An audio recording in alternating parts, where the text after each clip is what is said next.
우리 교회는 비교적 우리 지방에서 성경을 많이 읽는 교회입니다. 여러분 알고 계시죠? 성경 통독을 시상하던 때가 있었는데 그때 우리 교회는 한 해 3독 이상 한 교인이 지방에서 제일 많았고요. 5독 이상 7독까지 한 성경을 읽으시는 분들도 있어서 상을 많이 받았습니다. 올해는 코로나 때문에 예배 출석도 못하는 때가 있어서 연초부터 경건 생활에 혹시라도 소홀함이 있을까 봐 교회에서는 요한복음 쓰기 운동을 하고 있는데 어떤 분은 시작한 지 한 2주 만에 3달에 쓸 성경을 다 쓴 사람도 있다고 합니다. 저 깜짝 놀랐어요. 아주 기다렸다는 듯이 성경을 써서요. 그 3달 만에 쓸 걸 몇 주 만에 다 쓴 분도 있습니다. 거의 성경을 손에서 떼지 않고 생활 속에서 습관적으로 성경을 읽는 귀한 성도들도 있습니다. 아주 참 귀한 일입니다. 요즘 세상의 소식을 전하는 언론의 영향력은 거의 절대적이라고 볼 수 있죠. 언론이 사람을 살리기도 하고 죽이기도 합니다. 사람들은 언론에 대해 가끔 시비를 걸면서도 언론 보도를 믿고 그 정보에 따라서 살아갑니다. 최근에 언론마다 차이가 나는 뉴스나 기획 보도들을 내는 것을 보면 결국 자기 기업 입장을 대변하는 때가 많지 않은가 이런 생각을 해봅니다. 결국 언론은 진리를 전한다 하면서 이익을 전할 때가 많습니다. 그러나 인간을 참되게 복되게 하는 진리는 하나님의 계시입니다. 성경은 하나님의 계시의 책이죠. 세계 최고의 베스트셀러가 성경입니다. 모든 나라의 5성급, 4성급 고급 호텔에는 객실에 꼭 비치하는 책이 한 권 있는데 그게 바로 성경책이에요. 왜 불교 경전이나 코란이 있지 않고 성경책이 있겠습니까?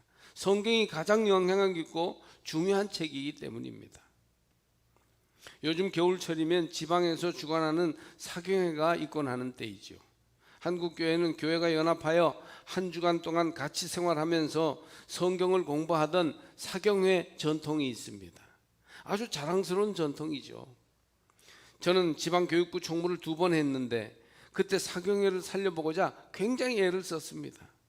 그러나 사람들은 찬양과 잔치같이 시끌벅적한 부흥회를 좋아하지 말씀을 꼬박꼬박 공부하는 사경회에는 재미없다고 사람이 잘 모이질 않습니다. 감미사 때에도 교육부 총무를 시켜서 사경회를 좀 잘해보려고 했지만 잘 되지 않았어요. 사경회 때 같이 겸해야 하는 저녁 집회 때는 사람이 많이 모이지만 성경을 공부하는 사경회 때는요 사람이 너무 적게 모여서 준비한 강사 목사님들이 실망하기까지 하였습니다. 올해는 우리 교회에서 사실 1월에 지방 사경회를 할 예정이었는데 코로나로 모일 수가 없어서 그만 무산되고 말았죠. 한국교회가 여기까지 온 것은 성경을 공부하는 이 사경 전통에 큰 빚을 졌어요. 그래서 저는 오늘 여러분께 성경 말씀에 다시금 귀를 기울이자고 주의 이름으로 호소합니다. 성경은 믿음의 기준이요 신자에게 꼭 필요한 영혼의 양식입니다. 기독교는 성경의 종교요 신자는 성경의 사람입니다. 할렐루야. 웨슬리는 옥스퍼드 대학 출신의 천재였고 많은 책을 읽고 쓴 사람이지만 자기를 한 책의 사람이라고 불리우기를 소원하였습니다. 왜냐하면 성경만 사랑하고 성경만 중요하게 여기는 생활을 했기 때문이에요. 오늘 말씀에서 성경을 찬양하는 시인은 성경을 일컬어 완전하고 확실하며 정직하고 순결하다고 말합니다. 7절 8절에서 성경은 우리가 일반적으로 아는 것보다 훨씬 귀한 책이며 놀라운 책이에요. 먼저 성경은 완전하다는 것입니다. 7절 상반절에서 성경에는 꼭 필요한 말씀이 꼭 필요하게 있습니다. 성경은 보탤 것도 뺄 것도 없이 온전하고 충분하게 들어있어요. 하나님께서 하시고 싶은 말씀이 거기에 다 기록되어 있습니다. 따라서 우리는 성경을 완전한 책으로 알고 읽고 들어야 하며 여기에 임의대로 가감하려는 생각을 하셔서는 안 됩니다. 또 성경은 확실하고 정직합니다. 7절 하반절 8절 상반절을 보니까 거짓이나 실수가 존재하지 않아요. 언제나 확실하시고 진실하신 하나님의 말씀이기 때문입니다. 물론 이것은 신앙적인 말이죠. 성경의 기록과 전승과 번역 과정에는 많은 인간적인 실수도 있어요. 그러나 그 모든 것을 꿰뚫고 성경을 살아있고 완전한 말씀이 되게 하시는 분은 하나님이십니다. 성경의 진리는 거짓 없이 살아있는 말씀으로 우리에게 일하시어서 늘 사모하는 영혼을 실망시키시는 일이 없습니다. 성경은 확실하고 정직한 말씀이죠.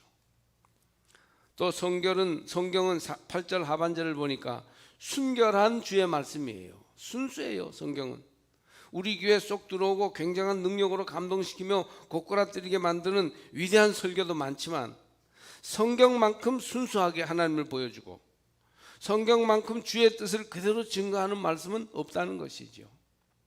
모든 설교나 성경 공부, 모든 강해나 간증들은 따라서 다 성경을 드러내고 성경을 보여주며 성경을 중심 삼아야 합니다. 그리하여 주님만이 밝히 드러나도록 주의 육성이 가깝게 우리에게 들리도록 하려면 오직 성경을 보여주어야 해요. 설교도 좋은 설교가 많지만 성경을 잘 설명하고 성경을 이해하게 하는 설교가 정말 좋은 설교인 것이에요. 저는 어렸을 때부터 저희 아버지의 설교를 들으며 자랐습니다. 우리 아버지는 굉장히 재미있게 설교를 하시는 분이셨어요. 이북 얘기도 많이 해주셨어요. 그런데도 저는 아버지라는 것 때문에 귀 기울여 듣지 않았던 것 같습니다. 졸지는 않았지만 그렇게 많은 주일날 설교를 들었는데도 그렇게 마음에 남는 게 그렇게 많지 않은 것 같습니다. 그 후에 신학생 때 기숙사에서 저녁 기도회를 열어서 말씀을 전해주시던 제가 1학년 다니던 한국신학대학 조직신학 이경재 교수님의 말씀도 정말 감동적이었어요. 또 이스라엘 히브리 대학에서 박사가 되어 돌아오신 민영진 교수님의 설교에 몰두해서 큰 은혜를 받아 몇 주를 흥분 상태에 빠져서 지냈던 적도 있었습니다. 고난주간의 영적인 충만함으로 청년들을 각성시키던 변선한 박사님의 설교를 잊을 수가 없어요. 신학교 졸업반 때 당시 젊은 목사님으로 우리 교회에 오셔서 설교하시던 강문호 목사님 말씀에 매료된 적이 있습니다. 지금 여기 들고 있는 모든 목사님들의 말씀은 다 그분들이 돌아가셨거나 이미 은퇴하셨어요. 제 마음을 감동시켜 울고 웃게 만들며 영혼을 살찌운 이 모든 말씀들은 어디에서 왔는가 생각해 보니까 바로 성경에서 온 것이에요. 성경 말씀이 설교자 유명한 분들의 학문과 경건, 인격을 통하여 내게 전해질 때 살아있는 하나님의 음성이 되어 내 가슴과 지성을 불러일으켰던 것이죠. 성경은 완전하고 확실하며 정직하고 순결합니다. 여러분, 성경의 이 귀한 놀라운 완전성을 아멘으로 받아들이시기를 바랍니다. 성경은 우리에게 매우 유익한 책이에요. 오늘 시편 19편은 성경의 4가지 유익을 말하고 있습니다. 첫째로 성경은 영혼을 소성케 합니다. 7절 상반절 말씀이죠. 영어 성경으로 reviving the soul이라고 합니다. reviving이라는 말은 생기를 불러일으키다 그런 뜻이죠. 영혼에 새로운 생기를 돌게 한다는 것입니다. 성경을 잘 읽고 깨달으면 사람의 영혼은 저마다 돌봄과 양육이 필요하죠. 성경은 우리 영혼을 생기 있게 하고 사람을 힘있게 만듭니다. 영혼을 양육하는데 영혼의 양식인 성경만큼 유익한 것은 없습니다. 우리 영혼이 하나님의 말씀으로 양육될 때 우린 조화로운 인격을 가진 행복한 사람이 될 수 있습니다. 그러니 여러분, 성경 말씀이 내 영혼을 양육하도록, 성경 말씀이 내 영혼을 싱싱하게 건강하게 하도록 그렇게 말씀 앞에 마음을 여시기를 바랍니다. 오래전에 제가 만난 한 사람은 저보다 나이가 조금 위인 대구 사람인데 도대체 무슨 낙으로 사나 싶을 만큼 아무 취미나 재미가 없는 사람이에요. 노래도 못하고 할 줄 아는 운동도 없었습니다. 말도 어눌하여 띄엄띄엄 한마디씩 합니다. 크게 똑똑하거나 아는 게 많아 보이지도 않았어요. 대학은 졸업했다는데. 그런데 늘 생기가 넘치고 평화가 기쁨이 있었습니다. 왜 그럴까요? 그 사람을 자세히 살펴보니까 성경을 사랑하는 사람이었습니다. 그 사람은 계획을 가지고 1년에 성경을 일독하고 그것과는 별도로 매일 잠언을 한 장씩 한 달에 일독하였습니다. 그리고 성경을 읽고 묵상하는 큐티를 생활화하고 있었어요. 성경에 상당히 많은 시간을 쓰고 있었습니다. 그런데 다른 헛된 것에 시간을 많이 쓰지 않아서 성경을 그렇게 종일 붙들고 있는 것 같아도 여유롭게 많은 시간을 활용하며 생활하는 사람이었어요. 그것이 그를 생기 있게 하는 요인이었습니다. 근데 보니까 그에게 영향을 받고 그를 좋아하는 사람이 주변에 많은 거예요. 성경 중심으로 살아가니까. 현대인들은 굉장히 지쳐 있습니다. 스트레스를 받아서 자기의 재능과 건강을 마음껏 발휘하지도 못하고 탈진해 있는 사람들이 많습니다. 잘 먹고 모든 게 편리해서 시간도 많은데도요, 탈진해 있어요. 이런 우리에게 성경은 우리 영혼을 살리는 참된 보약이 됩니다. 성경을 읽고 새기는 사람은 생기가 넘칩니다. 할렐루야. 요즘 사람들이 지친 영혼과 신체를 위해서 걷기 운동을 하거나 등산을 하고 수영을 다니거나 취미 생활을 많이 합니다. 여러분도 봉황산, 광진산 가면 또 저기 장미공원 가면 늘 이렇게 왔다 갔다 하는 우리 교인들이 많은 거 알고 있습니다. 그러면서도 돈도 적게 들고 가장 효과적인 방법인 성경을 통하여 영혼을 소성케 하는 이 일에 시간과 노력을 우리가 투자하지 않는다면 너무 억울한 거 아니겠습니까? 성경은 영혼을 소성케 하는 것입니다. 성경은 또 우둔한 자를 지혜롭게 합니다. 사람은 하루 앞 일도 정확히 알지 못하는 어리석은 존재입니다. 성경은 이런 바보들을 지혜롭게 만들어요. 하나님의 말씀이 쉽고 분명하게 전해지면 우둔한 사람까지도 마음이 감동되어 지혜를 얻게 됩니다. 서당계 3년이면 풍어를 읊는다는데 교회 생활 3년 이상 하고 성경 말씀의 감화 속에서 살았다면 분명히 인생을 바르게 살 수 있는 지혜를 얻게 됩니다. 선배 목사님 한 분이 전도사로 시골교회에 처음 부임하였을 때 어르신들만 쭉 앉아있고 자기와 말이 통하겠다 싶은 젊은이는 눈을 씻고 찾아도 찾을 수 없어서 매우 실망했어요. 환갑 지난 분이 거기서는 애예요. 대부분 70, 80 다 넘으니까. 야, 이런 답답한 시골 동네 말이 통하고 마음 맞는 사람이 하나라도 있어야 될 텐데 이런 어르신들만 데리고 어떻게 목회를 하나 막막한 마음이 들었습니다. 그런데 불과 몇 달이 지나지 않아서 이 전도사는 자기가 크게 착각했다는 것을 알았습니다. 왜냐하면 대학을 나오고 대학원까지 나온 자기보다 시골교회 권사님들, 기도 많이 하는 집사님들이 훨씬 지혜롭고 똑똑하다는 것을 알게 되었기 때문입니다. 이분들은요, 이런저런 거 안 따지고 벌써 딱 보면 통찰력을 가지고 있는 거예요. 성경 말씀을 많이 읽어서. 그때부터 이 전도사님은 똑똑한 어르신네들로부터 많이 배우다가 후에 훌륭한 목사님이 되어서 그 교회를 떠났습니다. 시골 교회의 촌사람들을 똑똑하게 만들어서 이 교만한 전도사를 깜짝 놀라게 만든 것이 무엇일까요? 바로 성경입니다. 솔직히 말해서 요즘 세상에 나온 대학 나온 바보들이 얼마나 많습니까?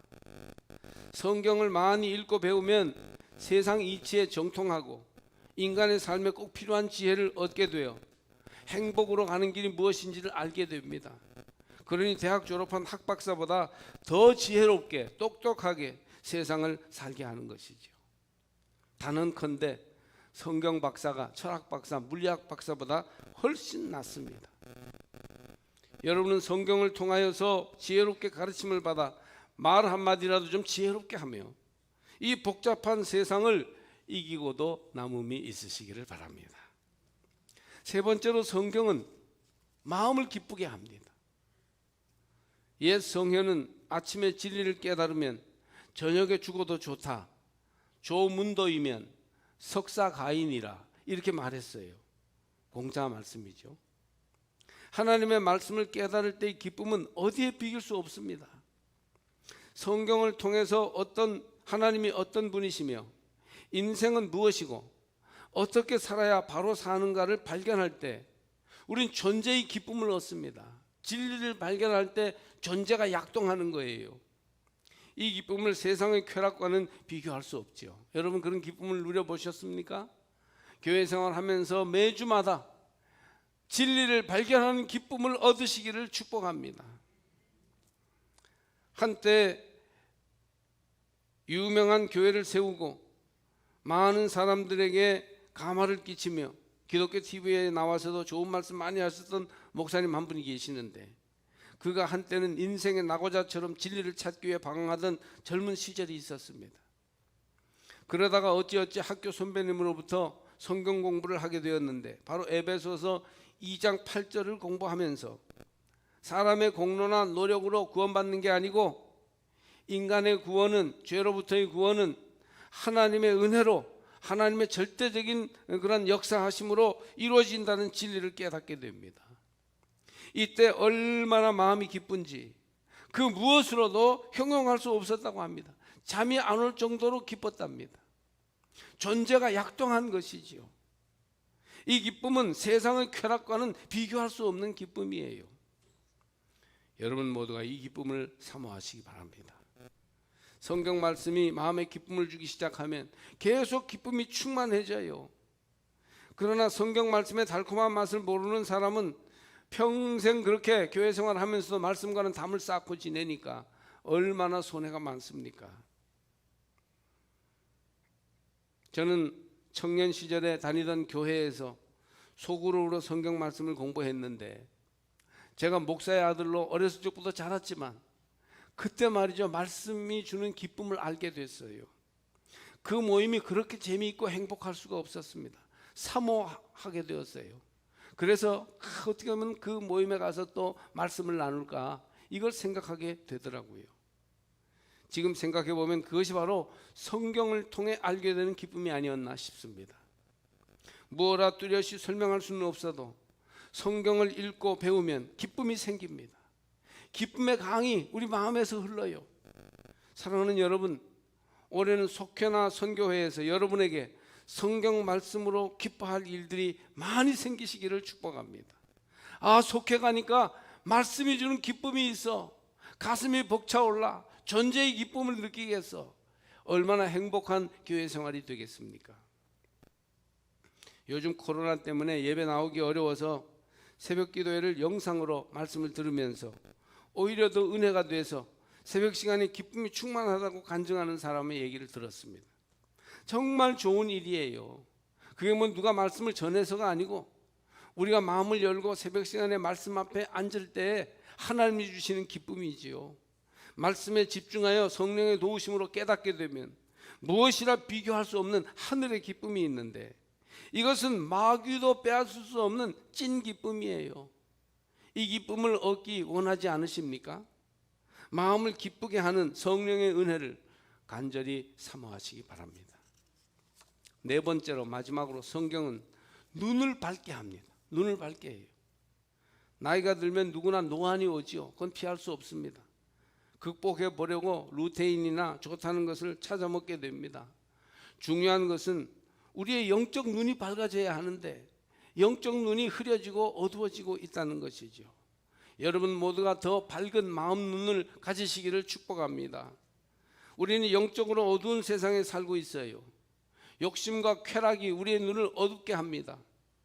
따라서 하나님께서 일하고 계시다는 것을 깨닫기가 힘듭니다. 중요한 결정을 내려야 할 때 하나님 뜻이 무엇인지 분별하기도 힘들어요. 이때 하나님의 말씀은 우리 눈을 밝혀줍니다. 말씀을 가까이 하고 진리 안에 기뻐하는 사람들은 눈이 밝아서 어디로 가야 할지, 무엇을 택해야 할지, 무엇을 버려야 할지를 보게 되는 것이죠. 우리가 하나님의 말씀 아래에서 살면 하나님의 원하시는 뜻과 그분이 어떤 분인지를 아는 지식이 더욱 자랍니다. 그리고 우리가 어떻게 살아야 하는지 쉽게 깨달을 수 있습니다. 하나님의 말씀으로 영의 양식을 삼아 풍성히 공급받을 때 눈이 밝아지고 점점 더 자신이 하나님을 닮아가고 있음을 발견하게 될 것입니다. 처음에는요, 눈이 밝아지면 자기가 아주 하나님께 대해서 모르고 있었다, 자기가 아주 죄와 악이 가득 찬 사람이라는 걸 먼저 발견하는 거예요. 그래서 회개하고 자복하고 눈물 흘리며 주님 앞에 자신을 부인하고 오직 하나님만을 시인하며 나가게 될 때 점점 눈이 밝아져서 하나님의 놀라운 은혜가 임하게 될 것입니다. 쾌락에 눈이 멀고 이익에 눈이 멀은 시대예요. 사람들이 그래서 쾌락과 이익관계 때문에 눈이 캄캄해져서 볼 걸 못 보고 있습니다. IMF 사태로 나라가 망할 뻔했을 때 우리 고급 매장에서는 당신 노동자 월급에 해당하는 98만 원짜리 반바지와 48만 원 하는 블라우스, 10만 원을 호가하던 브래지어 소동이 일었던 적이 있습니다. 외제차 바람이 불고 땅값, 집값 폭등으로 졸부가 된 사람들이 곳곳에서 돈장을 하던 일을 보게 되는 그때 나라가 망할 뻔해서 IMF가 터졌던 것이에요. 그게 다 인과관계가 있습니다. 작년에 사람들을 깜짝 놀라게 했던 N번방 사건 같은 것을 보면 이제는 쾌락에 눈이 먼 것이 젊은이들 사이까지 심각한 깊은 영향을 미치고 있습니다. 눈이 멀어져 있어요. 어디로 가야 할지를 못 보는 겁니다. 눈을 뜨고 명철해져야 이민족 이 사회에 미래가 있습니다. 그런데 쾌락에 눈이 멀고 이익에 눈이 멀어 오늘날 한국 사람들 현대인들이 지금 볼 걸 보지 못하고 있습니다. 성경 말씀을 그들에게 주어야 해요. 그래야 눈이 밝아져서 해야 할 일과 멈추어야 할 일을 알게 될 것입니다. 사실은 세상이 어두운 것보다는 내 마음이 어두운 것이 문제예요. 내 눈이 흐린 것이 문제 아닙니까? 성경은 마음의 어둠을 몰아내고 눈을 밝게 만듭니다. 성경 속에 있는 하나님의 뜻, 하나님의 말씀, 하나님의 진리는 우리의 영혼을 눈뜨게 만드는 능력이 됩니다. 여러분이 성경을 가까이 하며 정기적으로 읽고 성경을 여러분 앞길에 등불로 삼을 때 성경이 여러분의 눈과 마음을 밝힙니다. 내 눈을 떠서 성경을 보면 성경이 내 눈을 뜨게 만들어 줄 것입니다. 눈빛이 살아있는 젊은이, 영적인 세계가 열려있는 사람이 되려면 성경을 읽지 않고는 안 되는 것입니다. 기독교는 한 책의 종교고 웨슬리는 스스로를 한 책의 사람이라고 불렀습니다. 읽고 듣고 순종하며 나눕시다. 성경을 읽으세요. 때를 얻든지 못 얻든지 생명의 양식을 얻기 위해 성경 읽기에 힘쓰십시오. 요즘은 여러 가지 좋은 그런 것들이 많이 나와서 눈이 어둡고 침침해서 잘 못 보는 분들은 다 들음으로 듣는 성경도 있어요. 읽을 수 있습니다.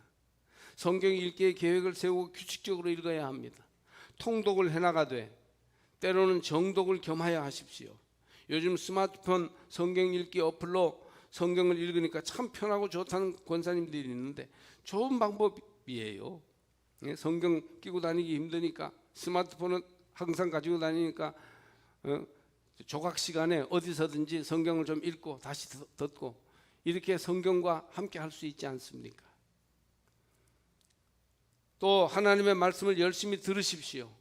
설교나 강해 듣기를 기뻐하고 성경 말씀 녹음한 것을 듣기를 기뻐하십시오. 그 말씀을 내게 주시는 말씀으로 붙드셔야 합니다. 듣는 귀가 복돼야 풍성한 은혜 가운데 살 수 있어요. 근데 유튜브 같은 데서 아무거나 들으면 이단의 가르침도 많으니 잘 추천하여 들으시기 바랍니다. 성경 말씀을 제대로 균형 있게 또 모든 교회의 규칙적이고 그런 조화로운 과정을 따라서 전하는 것은 귀 기울여 듣지 않고 유튜브에서 뭔가 특별한 별난 얘기하는 것만 자꾸 들으려고 하기 때문에 비뚤어진 신앙을 가지거나 이단의 영향을 받는 사람들이 굉장히 많습니다. 잘 추천해서 구별해서 들으셔야 됩니다. 또 말씀에 순종하십시오. 자기 생활에 적용하되 말씀에 순종해야 삽니다. 말씀 앞에서 내가 중심이 되려 하지 말고 주님을 중심 삼아야 말씀에 순종할 수 있어요.